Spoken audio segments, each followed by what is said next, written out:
आम्ही वरिष्ठांची चर्चा करून किंवा आमची चर्चा 2 दिवसापूर्वी झालेलीच आहे. तरी पण आम्ही डिक्लेअर केलेलं नाही, की आम्ही अजून कुणाला पाठिंबा द्यायचा.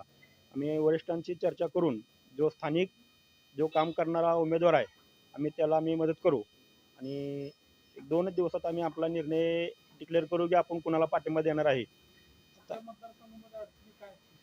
अडचणी तर खूपच आहेत, पण आता अडचणी रस्त्याची आहे, पाण्याची आहे.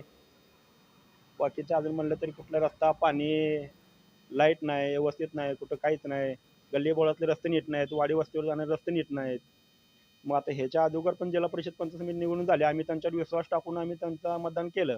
पण त्यांनी 5 वर्ष आम्हाला विचारलं बी नाही आणि काहीच कामच नाही त्यांचं. त्यामुळं आता आम्हाला यावेळेस विचार करावा लागेल, की बाबा आपल्याला आता की स्थानिक कोण आहे आणि काम करणारं कोण आहे.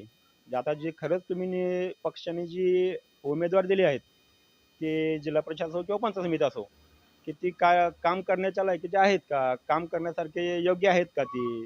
का ह्यांच्या आधी काय काम केलेलं आहे त्यांनी? हे बघावं. कारण की आम्ही पक्षात नसताना किंवा आम्ही कुठल्या संघटनेत नसताना आमची संघटनेमार्फत आम्ही जी कामं केलेली आहेत, ती लोकांना पण माहीत आहे आणि सगळ्यालाच माहीत आहेत.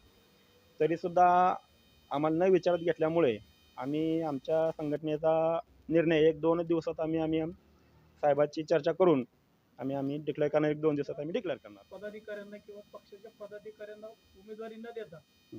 तिथल्या लोकांना पक्षाने पार्टीने उमेदवार दिले हं. असं तुम्हाला म्हणायचं आहे. काही 2 नंबर आणि ही मोठे पुढारी किंवा पण त्यांचं काम असेल तर आम्ही त्यांना मतदान करायला आम्हाला काही अडचण नाही. पण जे खरंच काम करणारा माणूस आहे, खरंच चळवळीतला माणूस आहे, त्याला तुम्ही जर नाकारत असाल, तर आम्हाला पण त्या गोष्टीचा विचार करावा लागणार.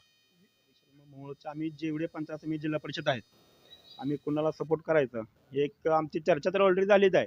पण आम्ही अजून डिक्लेअर केलं नाही. आता 2 दिवसात आम्ही साहेबांची चर्चा करून 2 दिवसात आम्ही पत्रकार परिषद घेऊन आणि किंवा चर्चा करून आपण सगळं डिक्लेअर करू आपण.